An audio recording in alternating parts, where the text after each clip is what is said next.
नमस्कार, आपके साथ मैं रोहित कुमार। आप न्यूज़ फॉर नेशन पर लोकसभा चुनाव के तारीखों के ऐलान से ठीक पहले जो है केंद्र की मोदी सरकार ने सीए का नोटिफिकेशन जारी कर दिया है और इसके साथ ही जो 5 साल पहले जो सदन के दोनों सदनों में जिस तरीके से इसको लेकर के जो है कानून पारित किया गया था, उसके बाद जो है अब 5 साल बाद जो है इसका नोटिफिकेशन जारी किया गया। इसके साथ ही भारत के बाहर के रहने वाले जो गैर मुस्लिम जो अल्पसंख्यक हैं उनको भारत की नागरिकता जो है मिल जाएगी और इसका रास्ता साफ हो गया। देश भर में सीए लागू हो गया है। आपको बता दें कि जब सीए केंद्र की मोदी सरकार लोकसभा फिर राज्यसभा में लेकर के आई थी तो देश भर में इसको लेकर काफी विरोध हुआ था।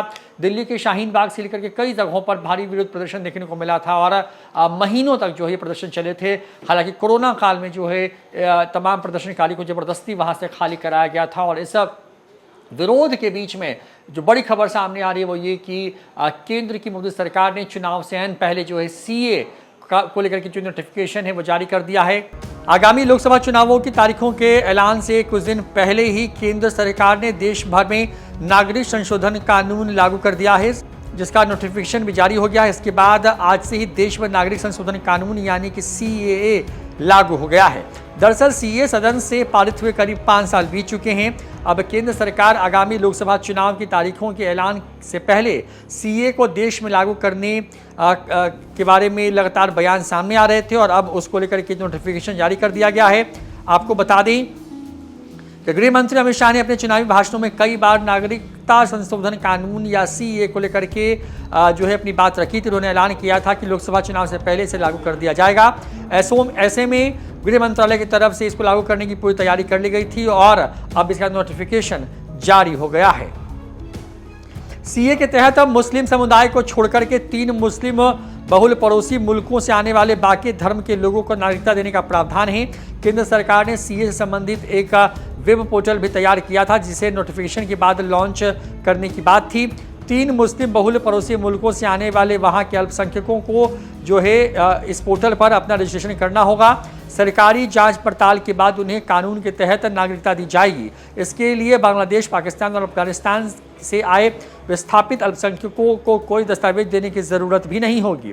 साल 2019 में नरेंद्र मोदी की अगुवाई वाली केंद्र सरकार ने नागरिकता कानून में संशोधन किया था। इसमें अफगानिस्तान, पाकिस्तान और बांग्लादेश से 31 दिसंबर 2014 से पहले आने वाले 6 अल्पसंख्यक हिंदू, ईसाई, सिख, जैन, बौद्ध और पारसी को भारत की नागरिकता देने का प्रावधान किया गया था।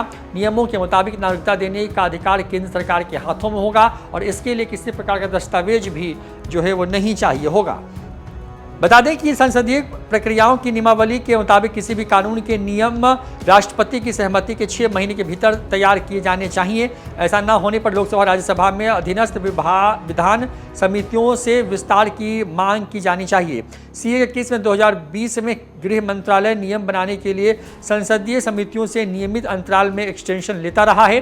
पिछले 2 साल में 9 राज्यों में 30 से अधिक जिला मजिस्ट्रेट और गृह सचिवों को नागरिकता अधिनियम 1955 के तहत अफगानिस्तान, बांग्लादेश और पाकिस्तान से आने वाले हिंदू, सिखों, बौद्ध, जैनियों, पारसियों और ईसाइयों को भारतीय नागरिकता देने की शक्तियां दी गई हैं।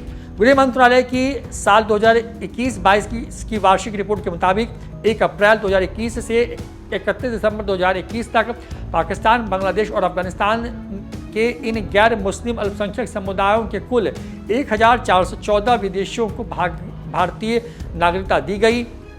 जिन 9 राज्यों में पाकिस्तान, बांग्लादेश और अफगानिस्तान के गैर मुस्लिम अल्पसंख्यकों को नागरिकता दी गई है वो गुजरात, राजस्थान, छत्तीसगढ़, हरियाणा, पंजाब, मध्य प्रदेश, उत्तर प्रदेश, दिल्ली और महाराष्ट्र जैसे बड़े राज्य शामिल हैं। तो केंद्र सरकार ने एक तरीके से कहें कि लोकसभा चुनाव की तारीखों के ऐलान के ठीक पहले जो है देश भर में सीए लागू करने का फैसला कर लिया है।